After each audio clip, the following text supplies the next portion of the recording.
Bonjour à tous, j'espère que vous allez bien. J'ai décidé de faire une vidéo sur la protection énergétique.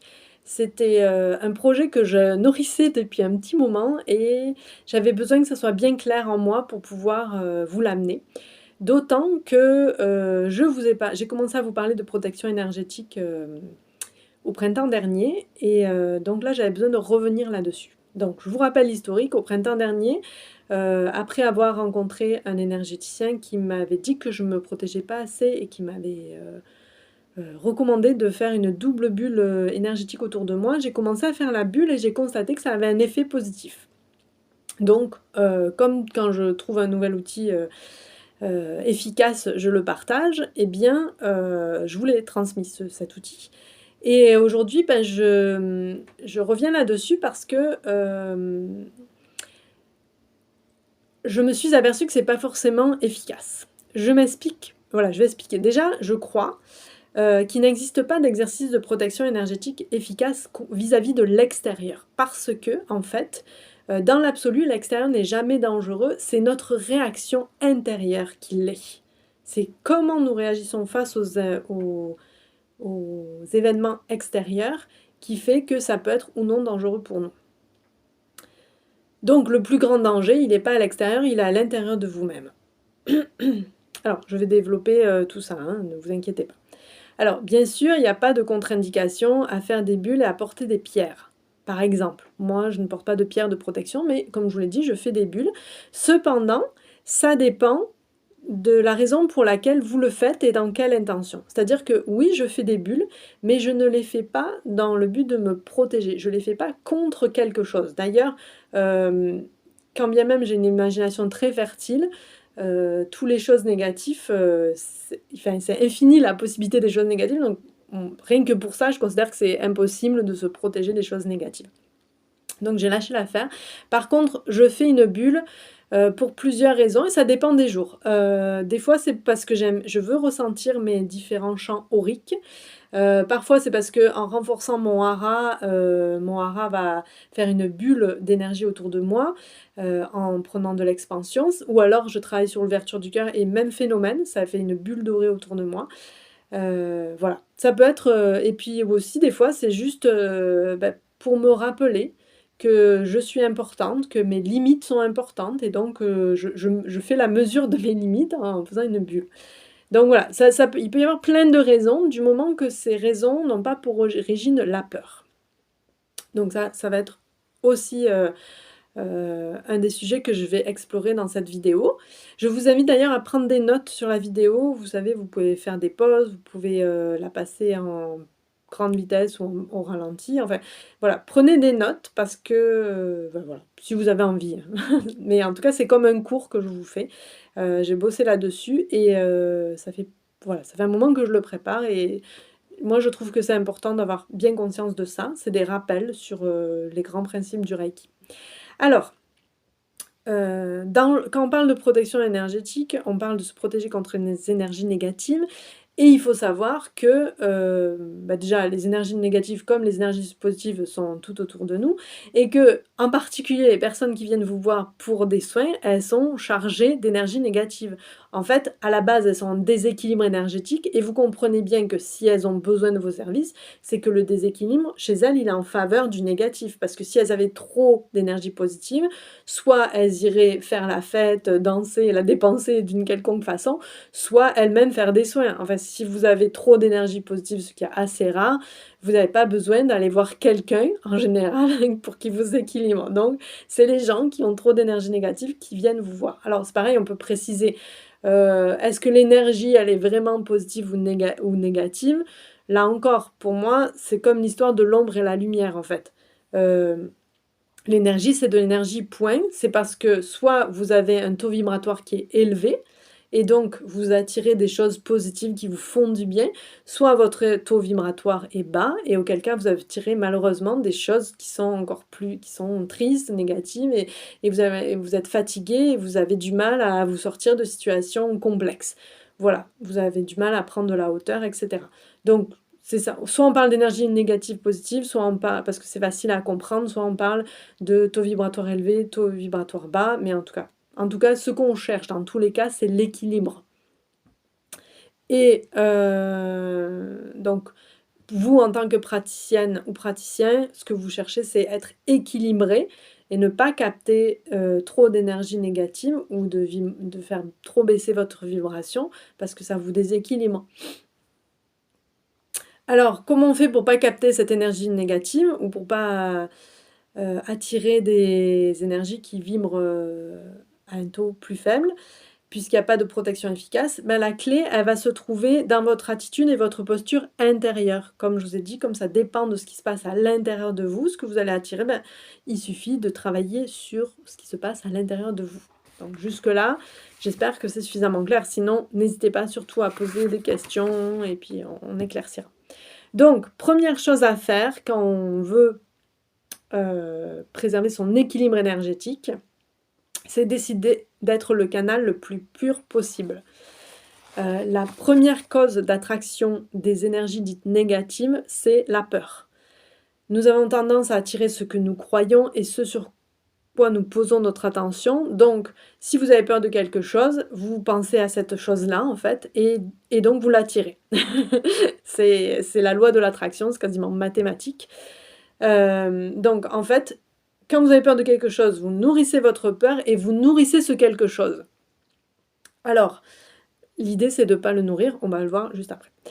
La deuxième cause pour laquelle vous risquez d'attraper des énergies négatives de vos clients, c'est la colère et ses dérivés.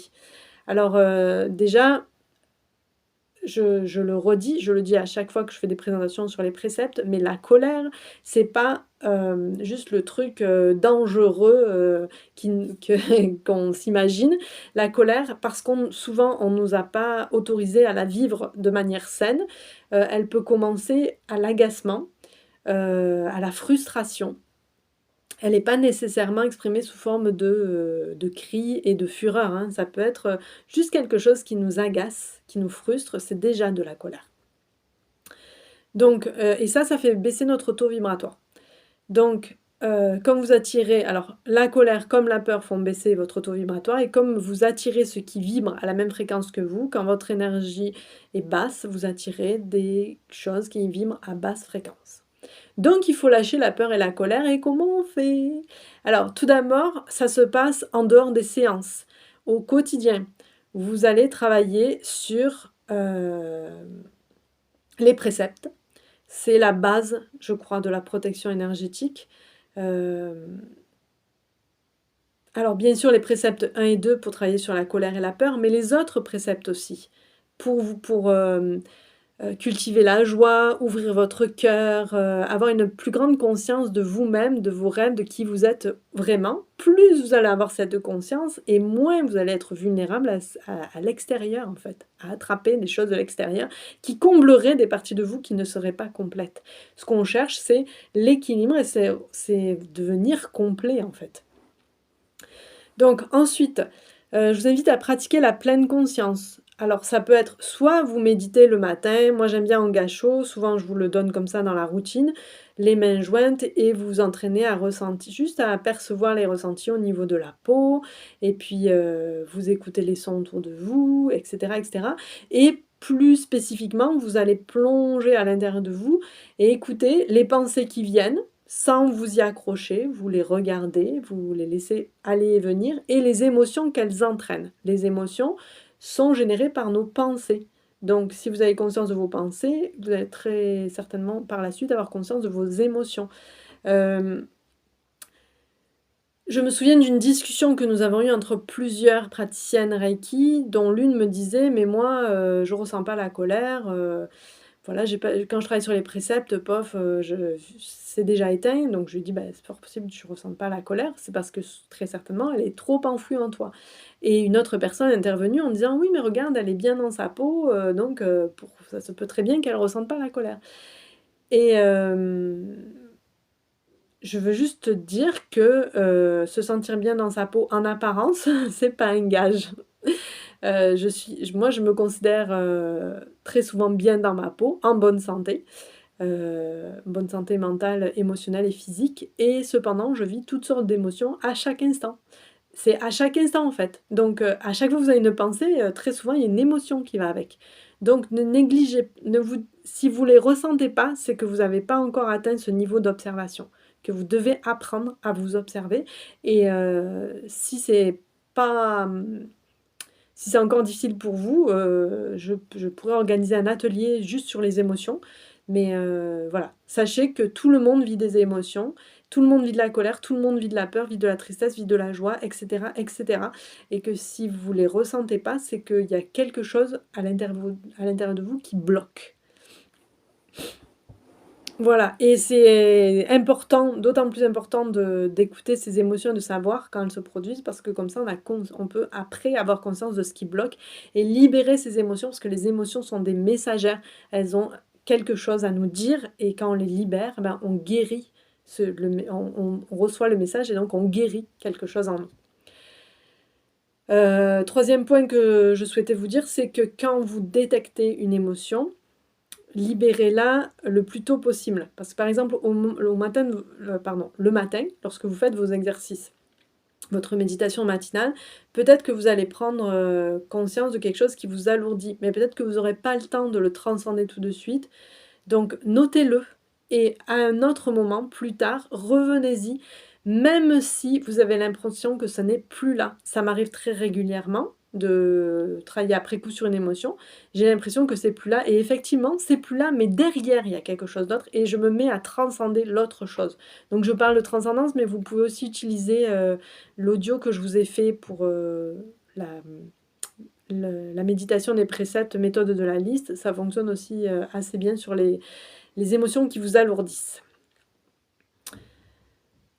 Donc, on parle donc, et puis l'autre chose à faire au quotidien pour se protéger des énergies négatives, c'est de cultiver les expériences positives. Tout ce qui vous fait du bien, qui va faire augmenter votre taux vibratoire. Donc, et si possible, les choses les plus simples possibles. Donc, s'émerveiller d'une fleur qui s'ouvre, du chant d'un oiseau, de la chaleur du feu, du fait de boire de l'eau fraîche. Et puis, faites des activités qui vous font du bien. Et aussi, ça passe par... Alors, bon, tout ça, c'est des conseils pour augmenter le taux vibratoire. Je pense que j'ai déjà fait des... C'est sûr, j'ai déjà fait des articles là-dessus. Peut-être pas des vidéos, mais au moins des articles. Donc, voilà, au besoin, je vous les ressortirai, mais je vais pas faire une vidéo là-dessus, c'est pas l'objet. En tout cas, il y a plein de façons d'augmenter son taux vibratoire, et ça, c'est la meilleure protection. Voilà.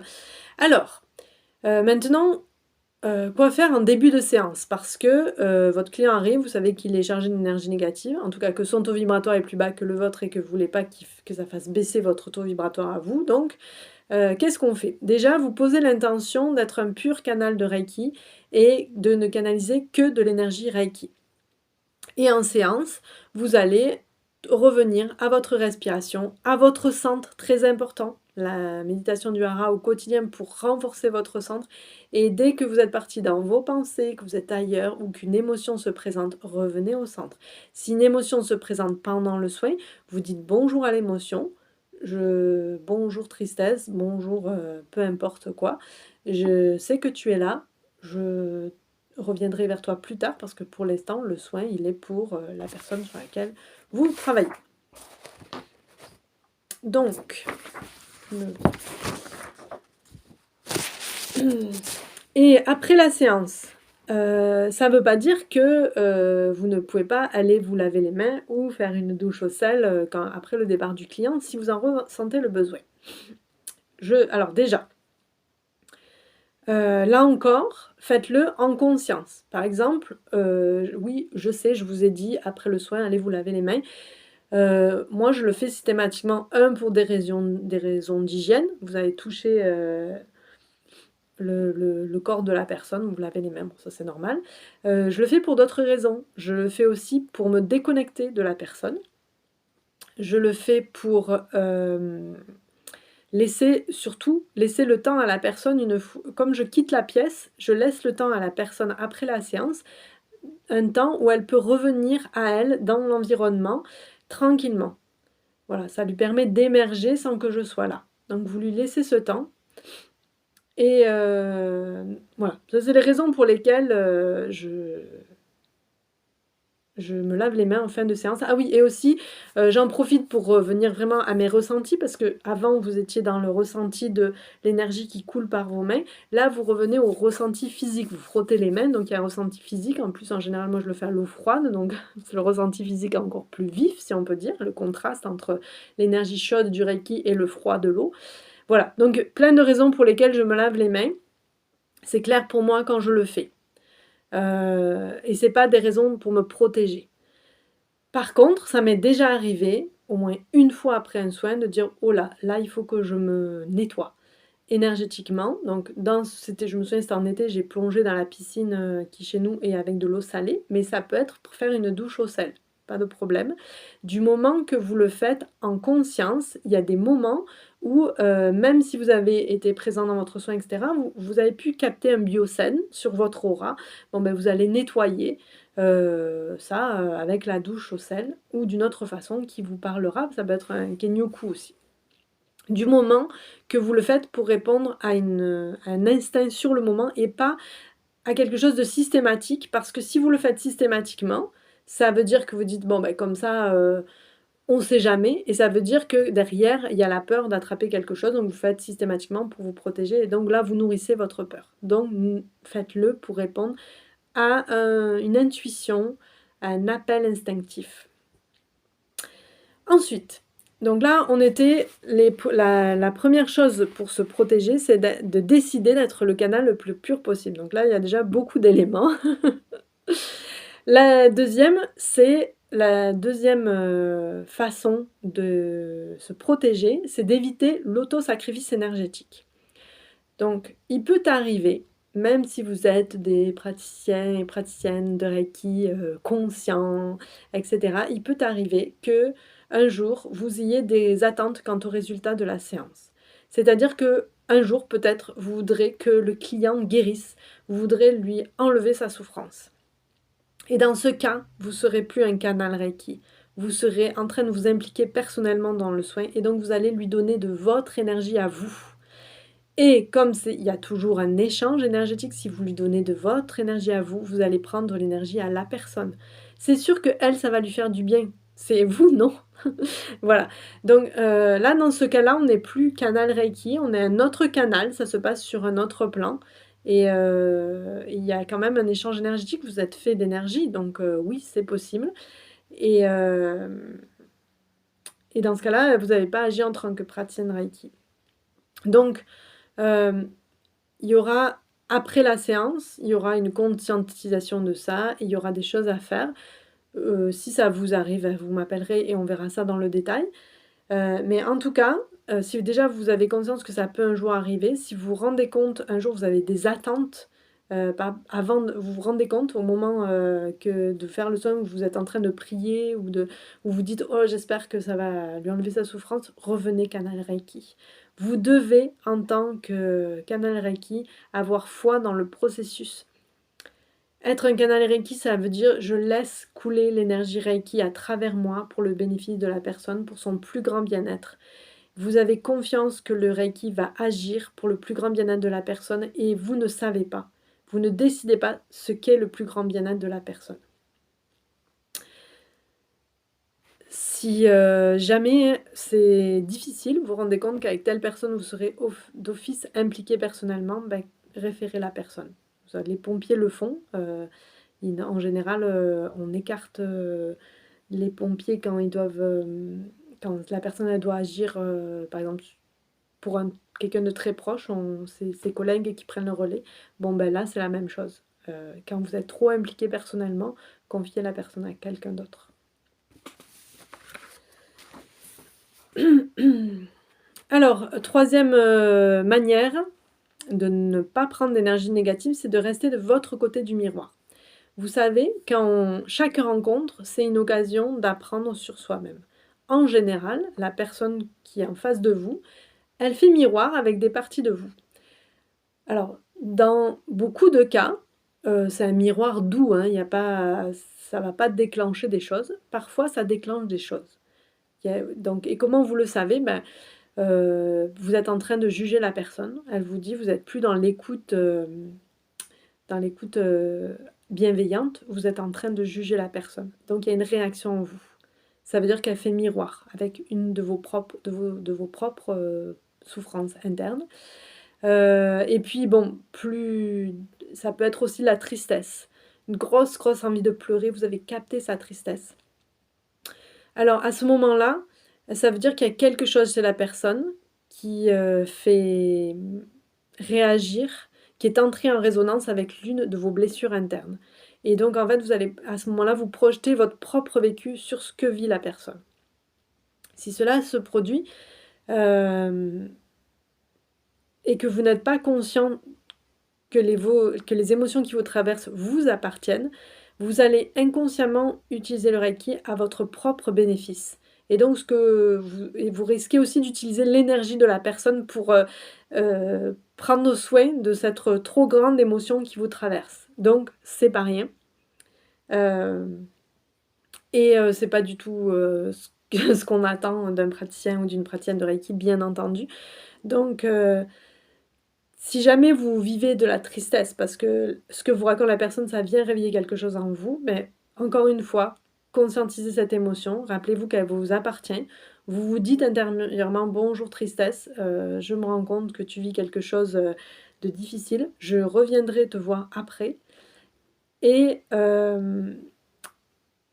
vous aurez conscience, quand vous allez poser vos mains, que vous ne le ferez pas pour guérir la tristesse qui s'est installée en vous à ce moment-là, mais bien pour accompagner l'autre, pour que le Reiki accompagne l'autre sur son chemin de guérison. Et vous aurez un travail à faire après pour vous accompagner sur cette tristesse que vous avez vécue. Voilà, donc c'est pourquoi il est essentiel d'avoir une base de travail, une discipline quotidienne d'auto-traitement, justement pour éviter ces choses-là. Si vous avez une blessure enfouie qui n'est pas guérie, elle va se réveiller au contact de la personne. Et là, donc, comme je vous dis, vous allez inconsciemment avoir tendance à d'abord prendre soin de cette blessure en vous, au lieu de laisser le Reiki couler dans le canal pur. Donc, alors, tout ça, en résumé, ça veut dire qu'une des raisons essentielles pour laquelle les énergéticiens tombent malades à cause de leur travail. Donc je dis tombe malade, c'est avant de tomber malade, vous allez vous sentir fatigué, vous allez vous sentir grichou, déprimé, etc. Bon. Je vais pas, il y a plein d'étapes avant de tomber malade. Comme j'ai bien confiance que vous êtes des personnes conscientes, vous allez vous apercevoir avant de tomber malade que il y a quelque chose qui ne va pas dans votre travail de praticien. En tout cas, la cause au début, c'est qu'il y a un déséquilibre qui se crée. Et ce déséquilibre, il peut aussi bien être, donc dans tout ce que j'ai expliqué précédemment, il peut être aussi au niveau des chakras. Parce que pourquoi? Si vous faites beaucoup de Reiki et que vous allez naturellement développer les chakras du haut, gorge, troisième œil et septième chakra. Et puis, comme c'est vachement confortable d'être là-haut, vous allez négliger les chakras du bas. Donc il va y avoir un déséquilibre énergétique et voilà. Ça entraîne plein de désagréments. Donc c'est pour ça que... Ah oui, et il y a aussi le fait que, je l'ai déjà entendu, il y a des praticiennes et des praticiens qui disent moi je fais pas d'auto-soin parce que de toute façon quand je fais un soin, je reçois du Reiki. Donc il n'y a pas besoin de faire de l'auto-soin, puis je ressens moins quand je fais un auto-soin, blablabla, blablabla. Oui, c'est vrai, quand vous faites un soin, vous recevez du Reiki, sauf que vous recevez une toute petite quantité puisque l'essentiel du Reiki va à la personne. Donc, c'est pas un argument de dire comme je fais des soins, je fais pas d'auto-soins. Faites des auto-soins pour vous remplir d'énergie, pour que le corps puisse guérir les blessures que vous avez à l'intérieur de vous.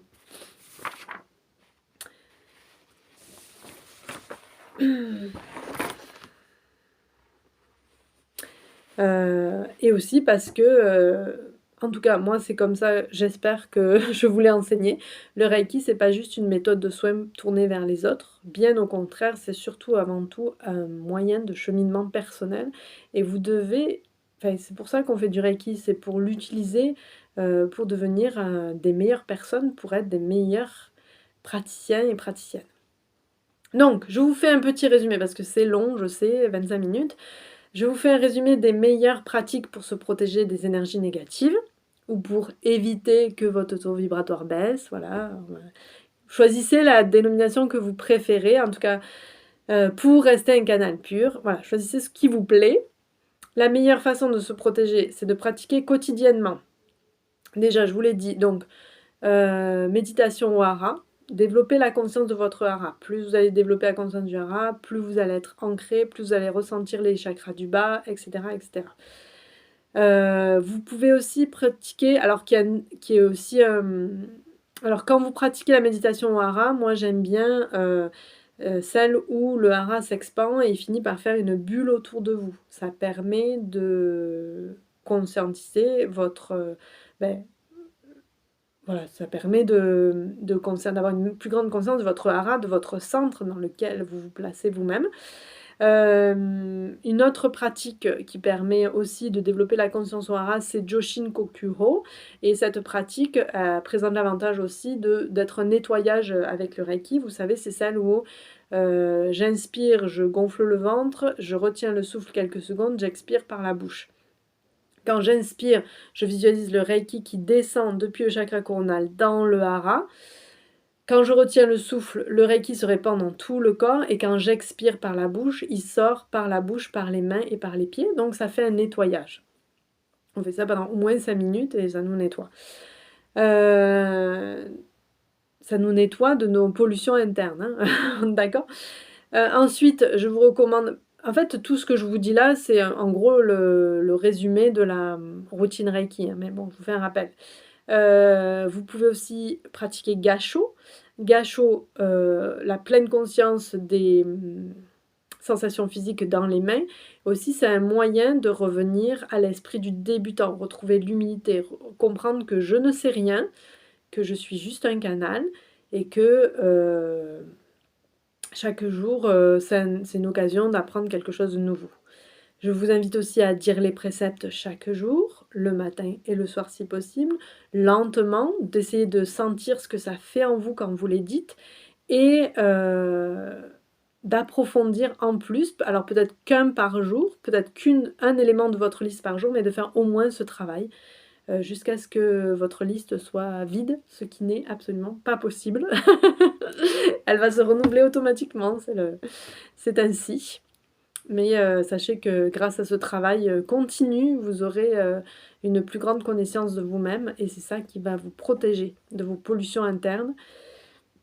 Oui, les autotraitements. Dans les autotraitements, moi je considère que le mantra, chanter les mantras, c'est de l'autotraitement. Quand on chante un mantra, alors quand on fait l'autotraitement en posant les mains, on a conscience que le Reiki par nos mains va aller dans notre corps, mais quand vous chantez le mantra c'est le symbole chanté, donc rien que en soi, le mantra c'est déjà du Reiki qui vous traverse. Ben, enfin, vous l'avez expérimenté quand vous chantez le mantra, c'est juste extraordinaire, donc pour moi c'est un auto-soin. La vibration nettoie, mais aussi la force du symbole que vous chantez vous nettoie également. Vous ancre, vous fait vivre plein d'expériences que vous avez expérimenté quand vous chantez les mantras. Et puis remplissez votre vie de choses qui vous font du bien. Encore une fois, voilà. Ça fait partie de comment on se protège en fait. Plus vous allez cultiver la joie, l'amour, la gratitude, plus vous allez élever votre taux vibratoire et donc plus vous serez imperméable à toutes les vacheries, les petits trucs qui pourraient se coller sur vous. Donc en fait, en gros et en grand résumé, la protection énergétique, c'est la conscience de soi à chaque instant et nettoyage permanent de nos pollutions internes. Voilà. Rien que ça. Donc, quand même, malgré ça, vu que nous sommes des êtres humains, donc des êtres perfectibles, il se peut très bien qu'un jour vous captiez des énergies négatives. Alors, tout d'abord, première chose à faire dans ce cas-là, donc, vous pouvez faire les choses que vous connaissez, comme le bain au sel, la douche au sel, blablabla. Deuxième chose à faire, ne vous identifiez pas à l'expérience que vous vivez. Rappelez-vous que ce qui va vous affecter, c'est pas l'extérieur, c'est l'intérieur, c'est votre réaction. Donc, prenez soin de cette réaction sans minimiser, simplement conscientiser. Prenez conscience et détachez-vous. Voilà, et puis, vous pouvez aussi, bien sûr, quand vous apercevez que vous avez pris des énergies négatives, eh bien, recevez des soins, tout simplement. Et autre point, vous pouvez aussi, bien sûr, me consulter, consulter Emmanuel pour des trucs ou de l'aide, concernant vos enjeux personnels. N'hésitez pas, nous sommes là pour ça. Voilà, j'espère que voilà, cette longue vidéo est terminée. J'espère que vous avez pris des notes. J'espère qu'elle a suscité des questions ou des commentaires. N'hésitez pas à les faire et je répondrai comme d'habitude avec grand plaisir et bien entendu, si vous n'êtes pas d'accord avec un point, n'hésitez pas à vous manifester aussi. Je n'ai pas, la science exacte, je me trompe aussi. Moi aussi, je suis une être humaine et donc je fais des erreurs. D'ailleurs, quand je vous ai conseillé, comme protection de faire une bulle, c'était pas vraiment une erreur, c'était incomplet. Voilà, donc là, j'ai complété et voilà, il se peut qu'il y ait des choses avec lesquelles vous n'êtes pas d'accord là-dedans. N'hésitez pas à revenir vers moi pour que nous en parlions. Voilà. À très bientôt. Je vous embrasse.